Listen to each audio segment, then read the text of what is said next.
Khamenei पर हमला इस्लाम पर हमला माना जाएगा और इसराइल के पीएम नेतन्याहू दुश्मने इस्लाम हैं और इनका सिर्फ जंग से नहीं बल्कि जिहाद के ऐलान के साथ मुकाबला किया जाएगा।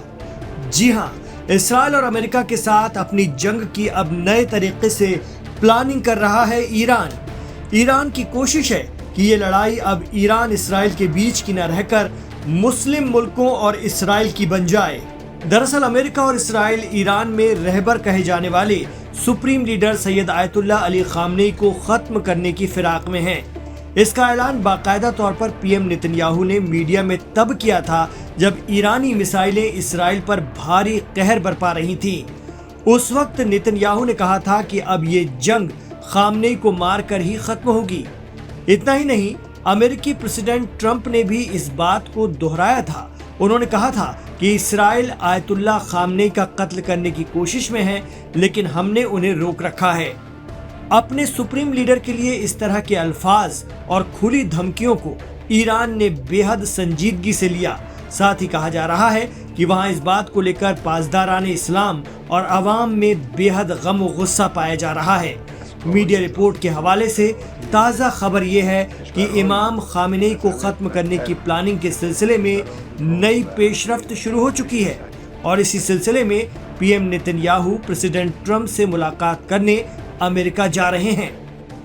World-class faculty, cutting-edge labs and immersive learning. A vibrant campus life beyond the classroom. SGT University, nurturing future leaders. कहा जा रहा है कि ईरान के रहबर किसी महफूज बंकर में हैं और सिपाही वली अम्र के 12,000 स्पेशल गार्ड उन्हें किसी भी हमले से बचाने के लिए मुस्तैद हैं। मीडिया रिपोर्ट बता रही है कि इसराइल की खुली धमकी से गुस्साए खामनेई का भी पहला टारगेट पीएम बेंजामिन नेतन्याहू हैं। वो इसलिए क्योंकि उन्होंने ईरान पर पहले अटैक कर सुप्रीम लीडर का गुस्सा बढ़ा दिया है। दूसरे टारगेट पर हैं डोनाल्ड ट्रंप, जिनके हुक्म पर ही ईरान के परमाणु ठिकानों पर हमला हुआ। खामनेई के निशाने पर सऊदी अरब, यूएई और जॉर्डन जैसे अमेरिका के मददगार अरब मुल्क भी हैं। यही वजह है कि इसराइल और अमेरिका के खिलाफ अब जिहाद का ऐलान हो गया है।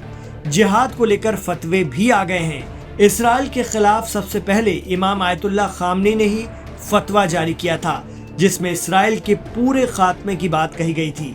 इसके बाद इराक के ग्रैंड आयतुल्लाह सिस्तानी ने भी कहा था कि खामेनेई को किसी ने भी छुआ तो बवाल हो जाएगा। इसके बाद ईरान के मजहबी रहनुमा आयतुल्लाह नासिर मकारिम शिराजी ने नेतन्याहू और ट्रंप के खिलाफ फतवा जारी किया। कहा, ये दोनों नेता अल्लाह के दुश्मन हैं। दुनिया के सभी मुस्लिम मुल्क एकजुट होकर इन नेताओं को ईरान पर हमले के लिए पछताने पर मजबूर करें। कहा जा रहा है कि ईरान की पूरी कोशिश है कि जंग को जिहाद में बदल दिया जाए। इसके लिए मुस्लिम मुल्कों को एकजुट करने का ऐलान किया जा सकता है। आपको बता दें कि जिहाद एक अरबी शब्द है जिसका अर्थ है प्रयास करना या संघर्ष करना। इस्लाम में जिहाद के मायने हैं अल्लाह के रास्ते को आसान करना और इसके कई अर्थ हो सकते हैं, जिनमें आध्यात्मिक संघर्ष, नैतिक संघर्ष और आत्मरक्षा के लिए युद्ध भी शामिल है। अब देखना होगा कि जिहाद के नाम पर कितने अरब और मुस्लिम मुल्क ईरान के साथ आते हैं और ये जंग किस हद तक बढ़ती है।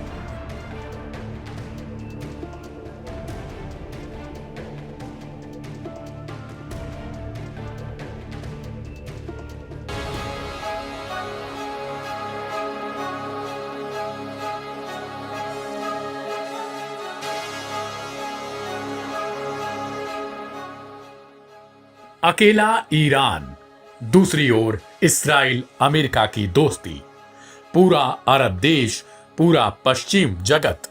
जी हां, 12 दिनों तक दुनिया ने देखा कि कैसे एक मुल्क और उसका बुजुर्ग नेता पूरी ताकत दमखम के साथ सीना तान कर डटा रहा।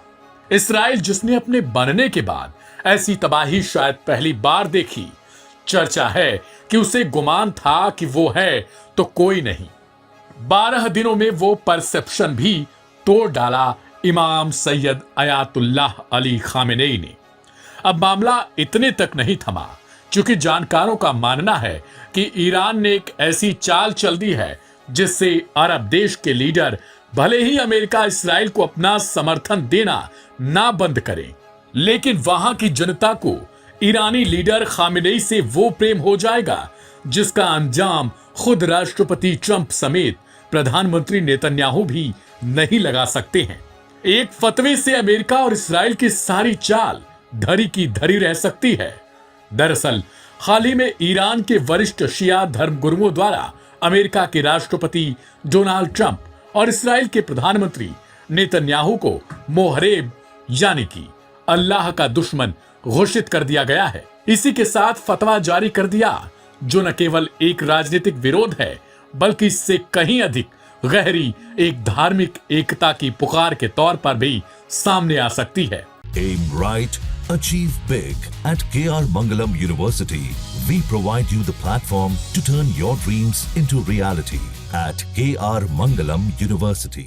इस फतवे ने पहली बार वैश्विक इस्लामी परिदृश्य में ऐसा माहौल तैयार किया है जहां शिया और सुन्नी मतभेदों से परे एक साझा दुश्मन के विरुद्ध धार्मिक एकता की संभावना दिखने लगी है।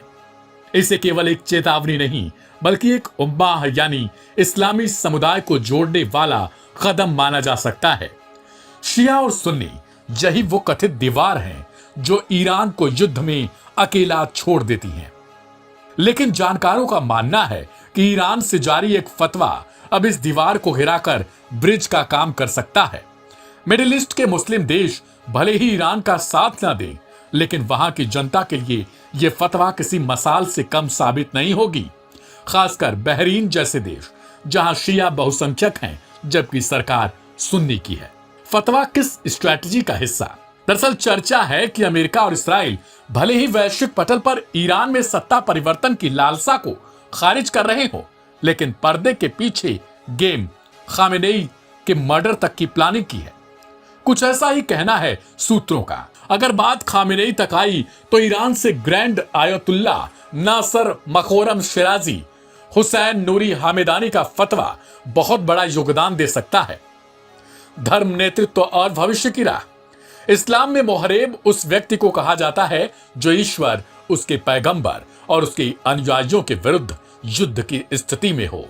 यह अवधारणा शिया और सुन्नी दोनों स्कूलों में समान रूप से मौजूद है। हाल के सालों में मुस्लिम दुनिया में शिया और सुन्नी समुदायों के बीच मतभेद बढ़े हैं, विशेष रूप से सीरिया, यमन और इराक जैसे क्षेत्रों में। लेकिन यह फतवा एक ऐसा विरल उदाहरण है जहां ईरान ने धर्म के नाम पर विभाजन नहीं बल्कि धर्म के आधार पर समावेश की कोशिश की है। ईरानी धर्म गुरुओं ने अपने वक्तव्यों में यह स्पष्ट किया है कि जो भी इस्लाम के दुश्मनों के विरुद्ध खड़ा होता है, वह चाहे किसी भी फिरके, मजहबी मत से हो, वह इस्लामी प्रतिरोध का हिस्सा है। यह संदेश सीधा था। यह लड़ाई शिया बनाम सुन्नी नहीं बल्कि हक बनाम जुल्म है। इस बयान ने कई सुन्नी विद्वानों को भी इस फतवे का समर्थन देने के लिए प्रेरित किया, खासकर पाकिस्तान, तुर्की और मलेशिया जैसे देशों में। यह फतवा न केवल एक धार्मिक आदेश था बल्कि एक रणनीतिक मैनिफेस्टो की तरह है जो पूरे इस्लामी जगत को एक साझा उद्देश्य के लिए एकत्र होने का आह्वान करता है। अब सवाल है कि अयातुल्लाह का बार बार जिक्र हो रहा है। आखिर अयातुल्लाह को इतना महत्व क्यों दिया जाता है? तो इसका जवाब है, अयातुल्लाह शिया मुसलमानों की यहाँ एक उच्चतम दर्जे की धार्मिक उपाधि है जो शिया समुदाय के इतिहास, दर्शन, तर्कशास्त्र, धर्मशास्त्र और दूसरी कई तरह की विधाओं में महारत हासिल करने के बाद मिलती है। शिया मुसलमान अपने मजहबी मामलों में अयातुल्लाह से ही अल्लाह के आदेश के बारे में सवाल करते हैं। इन सवालों का जो जवाब धार्मिक आधार पर दिया जाता है उसे फतवा कहा जाता है। एक समय में दुनिया में कई अयातुल्लाह हो सकते हैं, लेकिन उनमें से जो सबसे ज्यादा जानकार, समझदार और विश्वसनीय माने जाते हैं उन्हें कहा जाता है अयातुल्लाह अल उज़्मा या ग्रैंड अयातुल्लाह। ईरानी समर्थकों का मानना है कि फतवे का उद्देश्य महज विरोध नहीं बल्कि एक वैकल्पिक इस्लामी नेतृत्व गढ़ना है। ऐसा नेतृत्व जो उम्मा को जोड़ सके, ईरान ने यह संकेत दिया है कि वह धार्मिक मतभेदों से ऊपर उठकर इस्लामिक दुनिया की एकता के लिए तैयार है, बशर्ते अन्य देश भी न्याय के पक्ष में खड़े हों। अगर यह फतवा केवल शब्दों में न रह जाए बल्कि इसकी भावना को मुस्लिम जगत स्वीकार करे तो यह शिया सुन्नी एकता की ओर पहला सच्चा कदम बन सकता है।